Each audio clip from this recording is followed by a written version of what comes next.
Hi, good to see you again. It's Graham Martin. I'm the recruitment guy. I'm back from my summer holidays and I guess you are too. It's September and guess what? We've had a great summer but it's chucking down with rain in Enfield. Anyway, what I've been thinking about over the last couple of weeks is the fact that so many students are going back to school. We're looking at A-levels, we're looking at people going back to continue or start their degrees.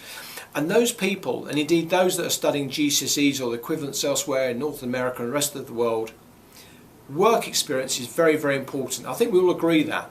And yet, as you probably know, I do a lot of talking in schools, and what I often come up against is that people don't actually have the right work experience, or they're disappointed that the school hasn't actually produced it for them.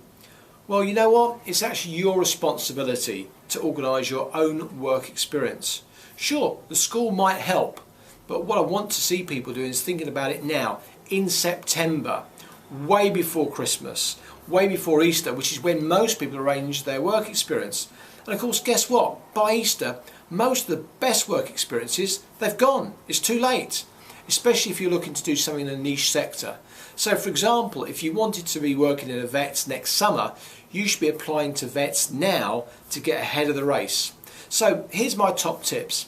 Firstly, I suggest that you actually really think about what kind of work experience you want, and indeed think about the work experience that you don't want as well, because oftentimes a school or a college will come to you and say, you know what, we've got this opportunity for you to work in, let's say, a library, and indeed you've got no intention of working in an office or a library. You want to be a second-hand car salesman, for example, and why not? Great money, hard work but good money, don't knock it.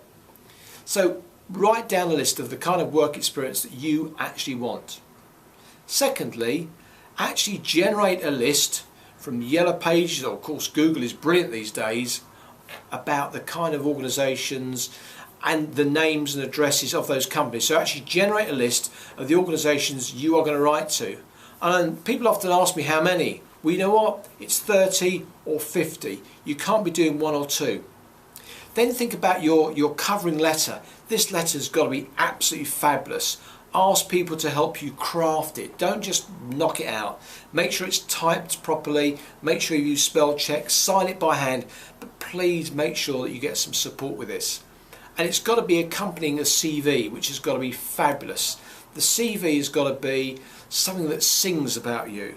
And I'll go on to other videos about what makes a great CV, but please make sure spell check, it's relevant, and you avoid cliches.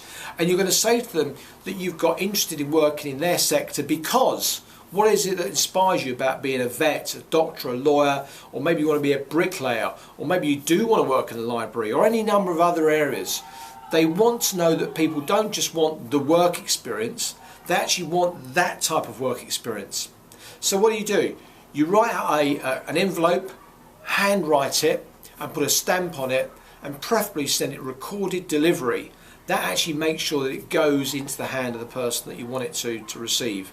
And also my tip here is, whilst the letter and the CV is going to be on straight white paper, you know what? Use a coloured envelope. Use bright orange or yellow or green. That will make it stand out. Number one, it's handwritten. Number two, it's got a stamp. Number three, it's coloured. Number four, you sent a recorded delivery. Now, you might be saying, Graham, honestly, I can't be bothered to do all that. Well, you're the one that's going to miss out, because in today's employment market, it's super competitive. You need to make sure you've got an edge. And those kind of work experiences on your CV will make a real difference. And indeed, for some of the courses you'll be applying for, you might need to write a personal statement.